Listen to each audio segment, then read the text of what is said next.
یہ اتنے بڑے شخص ہیں کہ ہارون رشید نے انہیں قاضی القضاء بنایا تھا، چیف جسٹس بنایا۔ حضرت امام مالک کہتے ہیں میں غریب کا بیٹا تھا۔ اکثر دین پڑھنے والے غریبوں کے بیٹے ہوتے ہیں، امیروں کے بچے ایف ایس سی پڑھتے ہیں، بی ایس سی پڑھتے ہیں، ٹیکنالوجی پڑھتے ہیں، غریبوں کے بچے دین پڑھتے ہیں۔ میں ایک شادی میں تھا تو وہاں ایک دو لوگ کھانا کھا رہے تھے، تو بعض لوگ انہیں دیکھ دیکھ کے مذاق کر رہے تھے، ویڈیو بنا رہے تھے، کہتے دیکھو کھانا ہی نہیں آتا، کیا انداز ہے، سارا ان کا منہ جو ہے وہ کھانے سے بھر گیا، ہاتھ دیکھو کہاں تک ان کے لتھڑ گئے، کیا انداز ہے۔ تو میں نے کہا تم ان کے کپڑے بھی تو دیکھو نا، انداز، بیٹھنا اٹھنا، کپڑے پہننا، یہ غریبی کا پتہ دیتے ہیں۔ بھوک جب تیز لگی ہو پھر کھانے کے آداب لوگوں کو یاد نہیں رہتے۔ غربت نے میرے بچوں کو تہذیب سکھا دی، اب وہ سہمے ہوئے رہتے ہیں، شرارت نہیں کر۔ حضرت سیدنا امام ابو مالک فرماتے ہیں میں غریب کا بیٹا تھا اور میری 6-7 بہنیں، میں اکیلا بھائی تھا۔ آپ فرماتے ہیں میرے ابا جی فوت ہو گئے، میری امی پکڑ کے مجھے ایک دھوبی کی دکان پہ لے گئی، کہنے لگی اسے کپڑے دھونے کا طریقہ بتا دے، سلیقہ سمجھا دے، یہ بھی ایک چھوٹی سی لانڈری کی دکان کھول لے گا، میری بیٹیوں کا پیٹ پال لے گا۔ دھوبی کہنے لگا ٹھیک ہے، میں 2-3 درہم بھی دوں گا مہینے کے، اور جب کام سیکھ جائے گا تو تنخواہ بڑھ جائے۔ امام ابو مالک رحمت اللہ علیہ فرماتے ہیں میں بہنوں کے لیے روزی کمانے نکلا، میں بیوہ ماں کے سر پہ بوجھ اتارنے کے لیے نکلا، میں غربت کے عالم میں نکلا، رستے میں امام اعظم کا مدرسہ تھا، فرماتے میں وہاں چمکتے چہرے دیکھتا، لیکن اپنی غربت کو دیکھ کے میں آگے بڑھ جاتا، پریشان ہوتا کہ میں کیسے علم حاصل کروں گا۔ آپ فرماتے امام صاحب مجھے اکثر دیکھتے، ایک دن امام اعظم باہر نکلے، مجھے کھڑے ہوئے دیکھا تو قریب بلایا، سینے سے لگایا، ماتھا چوما، کیا نام ہے؟ میں نے کہا ابو مالک میرا نام ہے۔ کہا تمہیں پڑھنے کا شوق ہے؟ کہا بڑا شوق ہے۔ کہنے لگے چل آ جا پڑھا کر، آ جا مدرسے میں پڑھا کر۔ کہتے میں سارا دن وہاں پڑھتا، گھر سے کام کرنے آتا، سارا دن امام اعظم کے پاس پڑھتا رہتا۔ مہینہ آیا تو میری اماں کہنے لگی تنخواہ لاؤ۔ میں نے کہا امی جی تنخواہ تو وہ دے گا جو ڈیوٹی پہ جاتا ہو، میں تو پڑھنے جاتا ہوں۔ کہتے اماں گھر سے نکلی اور بڑے غصے کے ساتھ نکلی، کہنے لگی مولوی نے میرا بچہ خراب کر دیا ہے، میرا بچہ خراب کر دیا ہے، میں کام پہ بھیجتی تھی، اس نے کس چکر میں ڈال دیا، مسلوں سے بھی کبھی پیٹ بھرا ہے، کام بھی تو کرنے چاہیے نا۔ کہتے امام اعظم کے سامنے کھڑی ہوئی، امام صاحب بڑے امیر کبیر آدمی، اربوں خربوں پتی تھی، اور پھر اتنے بڑے عالم فقیر، سارا بغداد، سارا کوفہ، سارا مصر سلوٹ کرتا ہے۔ بی بی آئی اور تیز جملے عورتوں کا طریقہ ہوتا ہے، کہنے لگی مولوی تیری سفید داڑھی، تیرا اتنا نام، تجھے خیال ہی نہیں آیا میں بیوہ عورت ہوں، تو نے میرا بچہ خراب کر ڈالا، میری یتیم بچیاں روٹی کہاں سے کھائیں گی، مسلوں سے بھی کبھی پیٹ بھرا ہے۔ کہتی اتنے سخت جملے کہے پر قربان جاؤ امام اعظم سنتے رہے اور مسکراتے رہے۔ کہنے لگے میری غلطی ہے، میری غلطی ہے، میری غلطی ہے، بی بی بھول گیا تھا، غلطی ہو گئی۔ بی بی کہتے تیری امام صاحب سنتے رہے، جب غصہ اتر گیا تو کہنے لگے اماں تیرا غصہ اتر گیا ہے؟ اتر گیا ہے۔ کہنے لگے تیرا بیٹا بڑا نیک ہے، تیرا بیٹا بڑا لائق ہے، تو اسے پڑھنے دے۔ کہنے لگے چپ کر بے مولوی، یہ پڑھے گا تو میں روٹی کہاں سے کھاؤں گی؟ امام صاحب کہنے لگے مجھے بتائے گی تیرے گھر کا خرچہ کتنا ہے؟ اس نے ایک لفظ تو 3 دینار کا، ایک روایت ایسی بھی لکھی ہے بزرگوں نے، کہنے لگی 40 درہم ہے، اور اماں کہتی میں نے جان بوجھ کے زیادہ بتائے، حالانکہ میں کناک کا خرچہ کرتی تھی، لیکن جب کھلا ڈلا کرے تو وہ والا خرچہ بتایا۔ میں نے کہا 40 درہم خرچہ ہے، تو دے گا؟ تو کہتے امام اعظم کہنے لگے اماں تجھے لینے نہیں آنا پڑے گا، پہلی سے پہلے تیرے گھر میں پہنچ جایا کریں گے، یکم سے پہلے آئیں گے۔ او بھائیو کہاں استاد ملتے ہیں، کہاں استاد ملتے ہیں، کہاں وہ لوگ ملتے ہیں جو دعائیں مانگتے، التجائے کرتے، پیار کرتے۔ گزر گیا وہ دور، اب تو سوٹ لینے کا دور ہے، مٹھائیاں لینے کا دور ہے، ہاتھ ڈلوانے کا دور آیا ہے۔ اب کون پوچھتا ہے؟ اب تو پوچھتے ہیں تو میرے لیے کیا لایا ہے، حضرت سیدنا امام اعظم ابو حنیفہ رحمت اللہ علیہ ایک دن نہیں، 2 دن نہیں، 4 دن نہیں، 5 مہینے نہیں، 20 سال تک کہنا آسان، بولنا آسان، سننا آسان، 20 سال تک امام ابو مالک کے گھر میں خرچہ دیتے رہے، وہ پڑھتے رہے۔ اماں کہنے لگی تو میرے بیٹے کو لگا تو لیا ہے تو پڑھ کے بنے گا کیا؟ حضرت امام اعظم فرمانے لگے بادشاہوں کے تخت پر بیٹھ کر بادشاہوں کے ساتھ کھانے کھایا کرے گا، ان کے ساتھ بیٹھ کے حلوہ کھائے گا، وقت آئے گا تو دیکھے گی۔ کہتے ہیں میرے امام انتقال کر گئے، وقت بیت گیا، ہارون رشید نے مجھے بلایا بغداد میں اور کہا میں آپ کو چیف جسٹس بنانے لگا ہوں۔ کہتے ہیں میں خوشی سے سجدے کرنے لگا، میں چیف جسٹس بنا۔ میں نے اپنی اماں کو خط لکھا کہ اماں بغداد آ جا، تیرے بیٹے کو اللہ نے بڑی شان عطا کر دی ہے۔ فرماتے ہیں ہارون رشید کی بیوی بڑی اولیاء کی، علماء کی بڑی فرما بردار تھی، محبت کرنے والی تھی، اس نے حلوہ بنا کے بھیجا، کھانا بنا کے بھیجا۔ ہارون رشید تخت پہ بیٹھ کے کھانے لگا تو کہنے لگا امام صاحب آپ بھی یہیں آ جائیں میرے ساتھ۔ کہتے ایک کونے میں وہ بیٹھ گیا، ایک میں بیٹھ گیا، بیچ میں کھانا رکھ لیا۔ اتنی دیر میں میری اماں بھی پہنچ گئی، 2 لقمے کھائے تھے کہ اماں آ گئی۔ جب اماں نے مجھے تخت پہ بیٹھے دیکھا، ایک یتیم، ایک لاوارث، ایک بن باپ کا بچہ، وہ کل تک جو بہنوں کے لیے 4 دینار نہیں لا سکتا تھا، تخت پہ بیٹھ کے جب روٹی کھاتے دیکھا تو اماں تڑپ گئی، روئی، چیخیں ماری۔ میں نے کہا اماں کیا ہوا؟ کہنے لگی بیٹا مجھے تیرا استاد یاد آ گیا ہے، اس نے کئی سال پہلے کہا تھا اسے دین کا علم پڑھنے دے، اسے فقیہ بننے دے، یہ بہت آگے جائے گا۔ دیکھ آج اللہ نے تجھے کتنی شان عطا کی ہے۔ کہا بیٹا یہ کمال تیرا نہیں، یہ امام اعظم ابو حنیفہ کا کمال ہے، یہ ان کا کمال ہے جنہوں نے تمہیں یہاں تک پہنچایا۔ میرے بھائی اپنی پوری زندگی حضرت امام اعظم ابو حنیفہ نے، آج تو اساتذہ کرام، اساتذہ مجھ سے ایک ٹیچر کہنے لگے حضرت جی دل نہیں لگتا، بے سکونی سی ہے، کچھ بتلائے۔ تو میں نے کہا کلاس میں کوئی یتیم بچہ ڈھونڈ لے، کوئی لاوارث بچہ ڈھونڈے، اس کی وردی اپنے ذمے لے لے، کتابیں اپنے ذمے لے لے، اس کا خرچہ اپنے ذمے لے لے، روز جیب میں ٹافیاں ڈال کے جایا کرے کہ غریب کو دینی ہے۔ فرمایا 2 مہینے یہ والا وظیفہ بھی پڑھ کے دیکھیں، اللہ آپ کو سکون عطا کرے گا۔ یہ بھی کہنے لگے بڑی ٹھنڈک ہوئی ہے، بڑا سکون ملا ہے، بڑی تابعداری۔ میں نے کہا آپ لفظوں سے سکون چاہتے ہیں، وہ لوگ خدمت کر کے سکون لیتے۔ اقبال کہا کرتے تھے اگر کوئی شعیب آئے میسر تو شبانی سے کلیمی 2 قدم۔ کہتے تھے دعا کرو کہ حضرت موسیٰ کلیم کو کوئی حضرت شعیب علیہ السلام جیسا مل جائے، کوئی مل جائے نا ایسا، تو وہ پھر تازگی پیدا کر دیتا ہے۔ تو کچھ پرجوش امام مالک رحمت اللہ علیہ کے ایک شاگرد کہتے ہیں کہ میرے استاد جو تھے وہ بڑے پرجوش تھے، علم پڑھانے میں شوق ہوتا ہے پڑھانے کا۔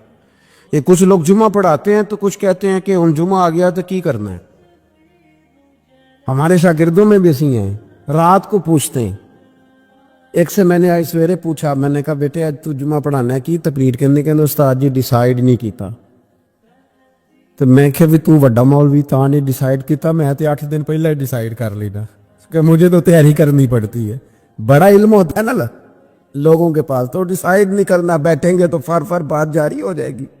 کہنے لگا نہیں وہ میں نے کہا خدا کے بندے کہتے ہو لوگ آخر میں آتے ہیں، تم بتاؤ تم تو تیاری آخر میں شروع کرتے ہو، کچھ خدا کا خوف کریں بھائی۔ ایک استاد ہوتا ہے ایک پرجوش۔ امام مالک کے شاگرد فرمانے لگے کہ ہمارے استاد پڑھانے میں بڑے باذوق تھے، ان کا جذبہ رہتا تھا پڑھانے کا، اور کتاب سے وابستہ رہتے، پڑھنا پڑھانا، مسائل دریافت کرنا، یہ شعبہ ہے نا جی ہمارا۔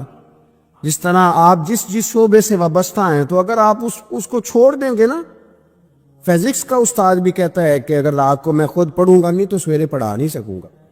تو اگر آپ وابستہ نہ رہتے اپنے شعبے کے ساتھ، نئی چیزیں پیدا ہوتی ہیں، جدت آتی ہے، تو آپ کو جوش ہی نہیں ہے اس شعبے کا، تو پھر بات کیسے آگے بڑھے گی؟ تو کہتے ہیں امام مالک بڑے جب بیمار ہو گئے شدید، تو شاگرد کہتے ہیں میں تیمارداری کرنے گیا، تو میں نے جب دیکھا تو مجھے چہرہ دیکھ کے سمجھ آئی کہ امام مالک کا آخری وقت ہے، بڑے کمزور ہو گئے۔ اور معدے میں اور پیٹ میں اتنی تکلیف تھی کہ انہیں دودھ پلایا جا رہا تھا چمچ کے ساتھ، پیالے کے ساتھ، صرف دودھ پی سکتے تھے، کمزور ہو گئے۔ فرماتے میں جا کے بیٹھا، زندگی میں کبھی ایسا نہیں ہوا تھا کہ میں جاؤں اور امام صاحب کسی دینی مسئلے پر مجھ پر گفتگو نہ کریں، لیکن آج میرے دل میں خیال تھا کہ اب تو اس وقت تو ہوش ہی نہیں رہتی کوئی آدمی، لیکن کہتے ہیں میں جا کے بیٹھے تھا کہ امام صاحب نے آنکھیں کھولی، فرمایا ماشاءاللہ آپ آئے ہیں، چلو یار میں ابھی کوئی بندہ ہی تلاش کر رہا تھا، ایک مسئلے پہ بات کرنی تھی۔ کہتے ہیں لفظ نہیں پورے ادا ہوتے، ان کے جملے ٹوٹتے ہیں، بیچارے کمزور ہو گئے، بڑھاپا ہے، ایک مسئلے پر بات کرنی تھی۔ تو فرماتے ہیں کہ میرا دل نہ اتنا نرم ہوا کہ میرے آنسو بہہ گئے۔ میں نے کہا اس حال میں بھی استاد جی آپ کو دین کی فکر ہے؟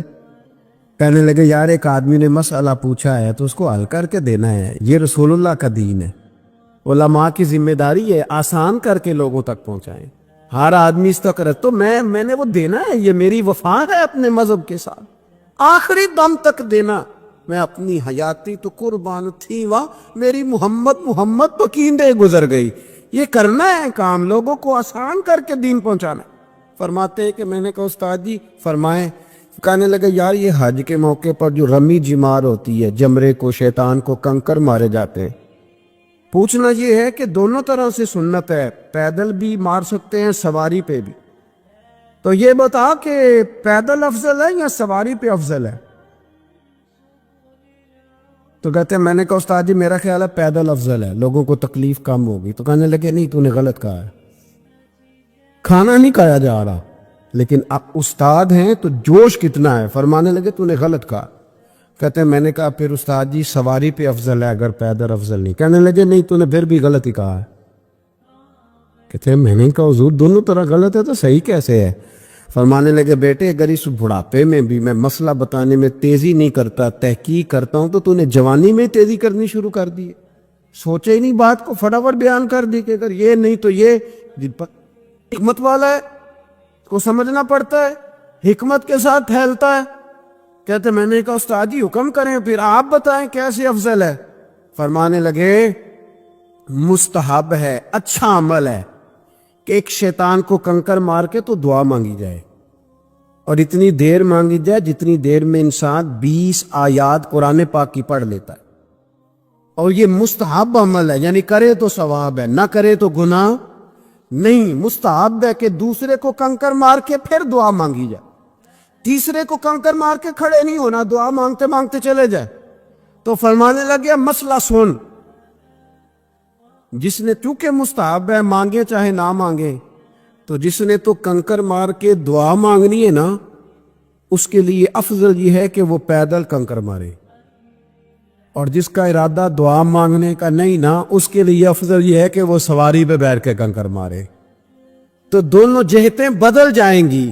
فرماتے ہیں اس بڑھاپے اور کمزوری میں میں نے امام مالک کی وہ فقاہت دیکھی، اور فرماتے ہیں جب فارغ ہو کے نا امام مالک سے میں باہر نکلا، سلام لے کے میں دروازے پہ پہنچا تھا، ابھی کمرے کے دروازے پہ امام صاحب نے بلند آواز سے کلمہ پڑھا اور ان کی روح پرواز کر گئی، بلند آواز سے کلمہ پڑھا، روح پرواز کر گئی۔ اتنا دین کا جذبہ، شوق، اتنا طبیعت کے اندر درد دین کے لیے کہ آخری وقت تک مسائل دین میں غوطہ زنی کس طرح کر کے امت کو آسان دین پہنچایا۔ اگر چاہتے ہو کہ زندگی میں اطمینان ملے تو خدا را حقیقت پسند والی زندگی گزارو، یہ فضاؤں میں زندہ رہنا، ہواؤں میں، اللہ بڑا معاف کرنے والا ہے، اللہ بڑا کریم ہے، معاف کر دے گا، تو بھئی یہ بات صحابہ کو بھی پتا تھی، یہ اہل بیت کو بھی خبر تھی، تو وہ تو ایک ایک بات کا لحاظ کرتے تھے، یہ غوث اعظم کو بھی پتا تھی، یہ ان کے والد کو بھی پتا تھی، جنہوں نے کسی کا ایک سیب کھا لیا تھا تو 12 سال اس کے گھر میں نوکری کرتے رہے، انہیں نہیں پتا تھا اللہ بڑا کریم ہے، معاف کر دے گا، ایک سیب ہی ہے نا۔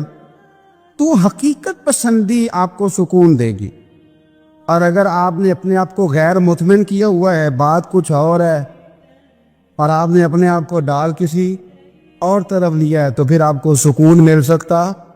سکون حقیقت پسندی میں، اصل میں سکون ہوتا ہے، اداکاری میں سکون نہیں ہوتا۔ تیسری بات سنیں، اگر آپ چاہتے ہیں زندگی میں مطمئن رہیں تو دنیا داروں سے امیدیں توڑ دے، اللہ اور اس کے رسول سے امید وابستہ کرے، اولیاء اللہ سے امیدیں وابستہ کرے، صحابہ اور اہل بیت سے امیدیں، اللہ اور اللہ والوں سے امیدیں، دنیا داروں سے امیدیں۔ آپ کو پتہ ہے دنیا دار کی تباہی کب ہوتی ہے؟ جب انہیں خوش آمدی مل جاتا۔ چودھری کا بیڑا اس وقت غرق ہوتا ہے جب اسے چودھری کہنے والے زیادہ ہو جاتے ہیں۔ سیٹھ صاحب اور نواب صاحب بیچارے تباہ تب ہوتے ہیں بھولے پل میں، جب ان کے دائیں بائیں ریلا ہوتا ہے سیٹھ صاحب کہنے کا، لوگ انہیں کھانا چاہتے ہیں، پیار ان کا نہیں ہوتا، ان کی جیب کا ہوتا ہے، محبت ان سے نہیں ہوتی، ان کی کرسی سے ہوتی ہے، ضروریات کا پیار ہوتا ہے، تباہ کر دیا جاتا ہے۔ ہماری ساری توقعات دنیا داروں سے وابستہ ہو گئی ہیں۔ ناراض نہ ہونا، پیروں نے، مولویوں نے، درویشوں نے، انہوں نے بھی سیٹ رکھے ہوئے جلسوں کی صدارت کرانے کے لیے، یعنی مذہبی جلسہ ہے، اس میں بہت زبردست پڑھے لکھے صاحب تقوی عالم کا خطاب ہے، اور کی صدارت وہ بندہ کر رہا ہے جس نے عشاء کی نماز بھی نہیں پڑھی، وہ بندہ صدارت کر رہا ہے۔ کیوں؟ اس لیے کہ اس نے لاکھ روپیہ دیا میں تو نہیں۔ خدا را دنیا داروں سے امیدیں چھوڑ دے، ورنہ آپ کمزور پڑ گئے، آپ کی امیدیں ٹوٹیں گی۔ کتنا کمزور ہے وہ شخص جو 2-4 ہزار کے لیے کسی بندے کی چاپلوسی کرتا ہے، اس کے پیچھے بھاگتا ہے، خوش آمدیں کرتا ہے، تھوڑے سے نوٹوں کے لیے، دکھ سکھ میں کام آئے گا اس کام کے لیے۔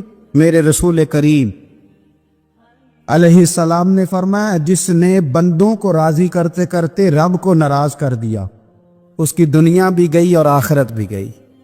اور فرمایا جس نے بندوں کی پرواہ نہیں کی، اللہ کو راضی کیا، فرمایا اگر رب راضی ہو گیا تو لوگوں کے دلوں میں بھی محبت پیدا فرما دے گا۔ کیا ضرورت ہے خوش آمد کرنا دنیا داروں کی، سیٹوں کی، نوابوں کی، چاپلو۔ اور میں آپ کو ایک بات بتاؤں، ہوتا پتہ کیا ہے؟ یہ جو حب جا اور حب با ہوتی ہے نا، اس سے پیٹ نہیں بھرتا۔ آپ کو اگر خوش آمد کرنی ہے تو پھر آپ کو ساری زندگی کرنی ہے۔ پھر ان کو بھی پتہ ہوتا ہے کہ تعلق کس بنیاد پر ہے، اس میں کبھی بھی خلوص پیدا نہیں ہوتا۔ آپ بے چین رہتے ہیں، بے قرار رہتے ہیں، آپ کو تکلیف رہتی ہے ہمیشہ۔ کبھی بھی دنیا داروں سے امیدیں وابستہ نہ کریں۔ ایک بات سنیں بڑی شاندار، امام غزالی نے لکھی ہے۔ امام غزالی فرماتے ہیں کہ ہارون رشید نہ حج کر کے واپس آیا بغداد میں، تو کونے میں حضرت بہلول دانا بیٹھے تھے، رش بہت تھا، مجمع بڑا تھا۔ حضرت بہلول دانا بھی سڑک کے کنارے بیٹھے تھے، تو سپاہی کہنے لگے یہاں سے اٹھ جاؤ، فرمانے لگے ہارون رشید کی زمین نہیں، زمین میرے رب کی ہے، میں کیوں اٹھوں؟ وہ قریب سے گزرا تو سلام لی، تو آپ نے اس کا پروٹوکول دیکھا تو فرمانے لگے ہارون رشید تجھ سے تگڑے تگڑے موٹے موٹے پروٹوکول میں نے لوگوں کے دیکھے، اور یہ جو تیرے دائیں بائیں آج تیرے نعرے لگا رہے ہیں، یہ پہلے ان لوگوں کے نعرے لگایا کرتے، اور تھوڑا وقت گزرنے دے، جو تیرے بعد آئے گا نا یہ سارے پھر ان کے نعرے بھی لگائیں گے۔ تو جھوٹ کی دنیا میں زندہ ہے، ان سے تو نے امیدیں وابستہ کی ہیں، یہ کل اس کے نعرے لگائیں گے۔ اس کے دل پہ بڑا اثر ہوا، گھوڑے سے اتر آیا، آگے کہنے لگا حضور آپ نے مجھے بڑی اچھی نصیحت کی ہے، میرا دل بڑا ٹھنڈا ہوا ہے، میں نے سنا ہے آپ مقروض ہیں، کچھ لوگوں کا قرض، تو مجھے کوئی حکم ہی کر دے۔ آپ ہنسنے لگے، فرمانے لگے یار تو بڑا ہی بیوقوف ہے، بڑا ہی بیوقوف ہے، تو میں تجھے نصیحت کر رہا ہوں تو مجھے الجھا رہا ہے، حضور کوئی حکم کر دیں۔ کیا خوبصورت انداز ہے رب کریم کے بندوں کا۔ حضرت بہلول دانا فرمانے لگے تیرا رب کون ہے؟ کہا اللہ، تو فرمایا میرا کون ہے؟ کہا اللہ۔ فرمانے لگے یہ تو نہیں نہ ہو سکتا کہ اللہ ہارون رشید کو دیتا رہے اور بہلول دانا کو بھول ہی جائے، یہ تو نہیں نہ ہو سکتا کہ ہارون رشید کو دیتا رہے اور بہلول دانا کو بھول جائے۔ فرمایا اس کا دل، اس کا ارادہ ہوا، ارادہ قدرت ہوا کہ بہلول مقروض رہنا چاہیے، تو اگر رب مجھے رکھنا چاہتا ہے، دکھ قبول محمد بخشا، راضی رہن پیارے، اگر وہ چاہتا ہے میں مقروض رہوں تو میں بھی چاہتا ہوں کہ میں مقروض ہی رہوں. یہ تو نہیں نہ ہو سکتا کہ تجھے دے اور مجھے نہ دے. فرمایا میری تجھ سے کوئی امید نہیں, مجھے جب بھی دے گا میرا رب بھی دے گا, اور وہ دے گا تو پھر انشاءاللہ خزانے کھول کے دے گا. دنیا داروں سے امیدیں وابستہ کرنا, لوگوں کے پیچھے یہ چھوڑ دیں. آپ بے چین رہیں, بے قرار رہیں, اللہ والوں سے ضرور امیدیں وابستہ کریں, اس لیے کہ ان کے پاس جو کچھ ہوتا ہے وہ دراصل رب کا ہی ہوتا ہے. لیکن سیٹھوں سے, نوابوں سے, سیاستدانوں سے باز آ جائے. ہماری بڑی امیدیں وابستہ ہیں. میں اکثر کہتا ہوں جتنے پھیرے نوکری کے لیے دنیا دار کے دروازے پہ لگائے ہیں نا, اس سے کم دفعہ مسجد میں نفل پڑے ہوتے تو رب اتنی بڑی مہربانی فرما دیتا. تو عبداللہ بن مبارک فرماتے فرض حج کر لیا, نفل کرنے جا رہا تھا, 300 دینار پاس تھے. میں پہنچ گیا کوفے تک, وہاں سے جا کر کے کچھ سامان خریدنا تھا, احرام خریدنا تھا, ضرورت کی چیزیں, دوست بھی ساتھ تھے. کہتے ہیں یار میرے جلدی تھک گئے, خریداری کر کے وہ چلے گئے. میں شام تک رکا, بڑا تھک گیا تو سوچا اتنی لمبی چوڑی خریداری کی ہے تو جھیل کی پاس, میں نے کہا وہاں جا کے ذرا ٹھنڈی ہوا لیتا ہوں. کہتے میں اس طرف گیا, رات کا اندھیرا تھا, مری ہوئی بھینس پڑی تھی. یہ کوئی 700-800 سال پہلے کی بات عرض کر لو. کہتے ہیں مری ہوئی بھینس پڑی تھی.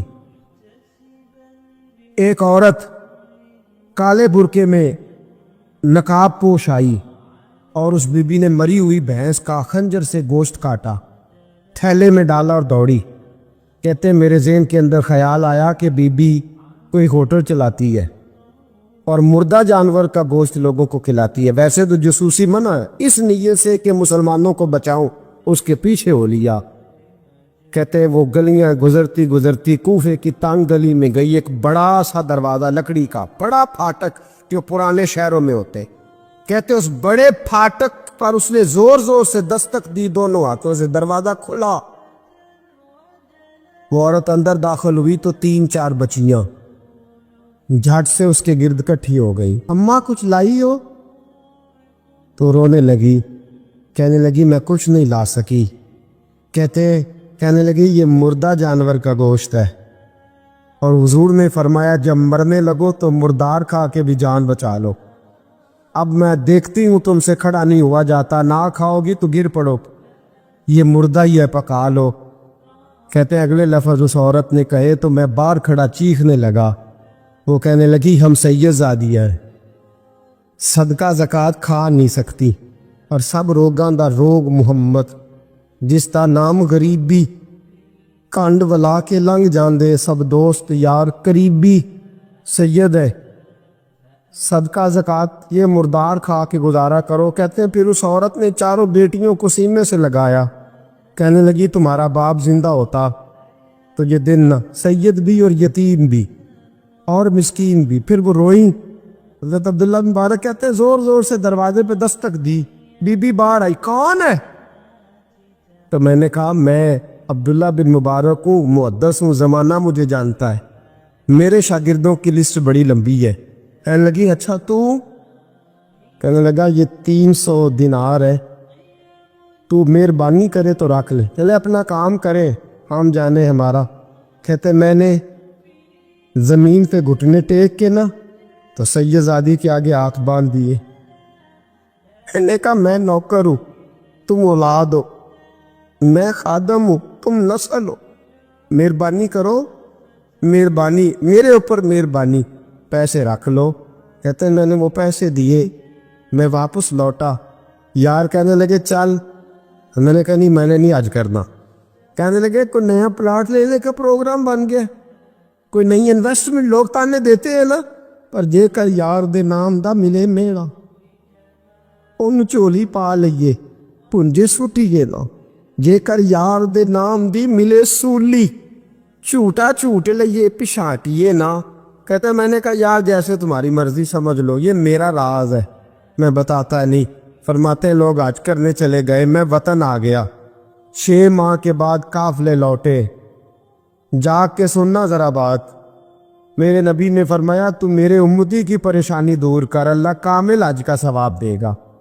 فرمایا میرے حبیب علیہ السلام کی امتی حضرت عبداللہ بن مبارک فرماتے میں آیا حج کر کے، حاجی آئے تو میں بڑی حسرت کے ساتھ میں گھر میں روتا تھا، سوچتا تھا آج وہ مینا میں ہوں گے، آج وہ مزدلفہ عرفات میں ہوں گے، آج وہ لوگ جمرات کی رمی کر رہے ہوں گے۔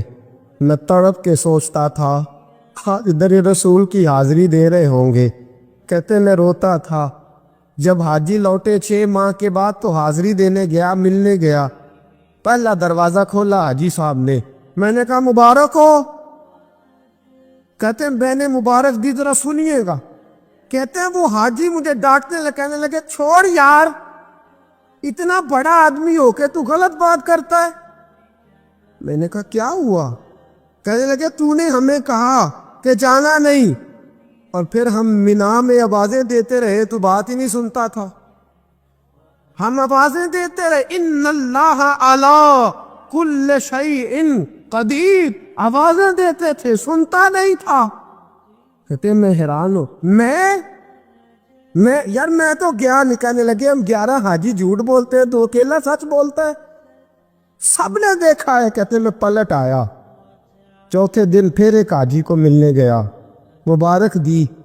کہنے لگا چھوڑ کس بات کی مبارک، میدان عرفات میں تو نے بات بھی نہیں سنی، اور یہاں مبارکے کہتے ہیں عرفات میں، اور میں تو کہنے لگے چپ کر، غلط بات بھی کرتا ہے اتنا بڑا محدث ہو کے۔ کہتے ہیں جب آخری قافلے آئے، آخری دن تو 8-10 قافلے اکٹھے آئے، شام تک 7 قافلوں سے ملا، ہر ایک مجھے کہنے لگا بندے کے پاس گھوڑا نیا آ جائے، سواری بڑی آ جائے تو یاروں سے تو ملنا چاہیے نا، تو آواز ہی نہیں سنتا تھا۔ فرماتے ہیں میں تھک گیا کہ الہی ماجرا کیا ہے، میں تو یہاں اس شہر کی گلیوں میں پھرتا رہا اور یہ سارے حاجی کیا رہے ہیں۔ فرماتے ہیں رات کو حضرت ربیع بن اسلم، وہ بہت بڑے بزرگ محدث تھے، وہ بھی حج کرنے گئے، دروازے پہ دستک دی، باہر آئے تو جھگڑنے لگے، کہنے لگے تو نے مجھے کس مشکل میں ڈال دیا ہے؟ میں نے کہا حضور کیا ہوا، کس مشکل میں؟ میں تو کہنے لگے چھوڑ یار، عالم تھا تو میں تیری عزت کرتا تھا، تو نے یہ کیا کیا؟ میں نے کہا کیا ہوا؟ کہنے لگے یاد نہیں جب تو روضہ رسول کے سامنے ملا تھا، جب نبی پاک کے مواجہ کے سامنے تو پیسوں والی تھیلی مجھے پکڑا گیا، پکڑ اپنے پیسے، میں تو سنبھالتے تھک گیا ہوں۔ کہتے ہیں یوں سینے سے پیسے لگائے، گھر آیا، عشاء پڑھی تو سو گیا۔ میں نے کہا یا اللہ عقدہ کھول دے۔ رات گہری ہوئی، میرے گھر کی دیواریں چمکنے لگیں، نور پھیلنے لگا، خوشبو پورے شہر کو معطر کرنے لگی۔ کہتے ہیں میں نے آنکھ جھپکی تو سامنے اللہ کے رسول تشریف فرما، سامنے محبوب تشریف فرما ہے۔ خواب میرے وچ آیا ماہی، میں اودے گل وچ پا لئیاں باواں، پھر ڈر دی ماری اکھ بھی نہ کھولا، کتے پھر وچھڑ نہ جاواں۔ فرماتے میں محبوب پاک کی زیارت کی تو نبی پاک علیہ السلام کا دیدار کر کے پھوٹ کے رویا۔ اب میرا دل تھا حضور بولے، کوئی بات کرے، محبوب بولے، لب کھولے۔ فرمایا کیا؟ حضور نے فرمایا میں تجھے کتنے اور گواہ بھیجوں کہ تیرا حج ہو گیا ہے، میں کتنے گواہ بھیجوں کہ حج تیرا بے پرواہی ویکھ سجن دی، جتھے کسے دی پیش نہ جاوے، انہیں تاجاں والے در در رولے، منگتے تخت بٹھاوے، آزم کسے نو کارا مل دئی، کسے نو کارا مل دئی، کوئی کعبو خالی آوے۔ فرمایا کتنے گواہ بھیجوں کہ حج ہو گیا؟ میرے حبیب نے فرمایا اٹھ کے تھیلی کھول کے گیل لے، تو نے 300 دینار دیے تھے، میں نے 600 کر کے واپس کیے۔ فرمایا کن؟ حضرت عبداللہ بن مبارک نے 60 حج فرمائے۔ اس کے بعد کتنے حج کیے؟ ایک فرض کیا ہوا تھا، 61 ہو گئے۔ فرماتے ہیں میں بار بار گیا، اور جب بلایا سرکار نے خود ہی انتظام ہو گئے۔ فرماتے ہیں بار بار میرے حبیب نے فرمایا تو آ چاہے نہ آ، رب نے تیرے نام کا فرشتہ بنا دیا ہے جو قیامت تک تیری طرف سے حج کرتا رہے گا،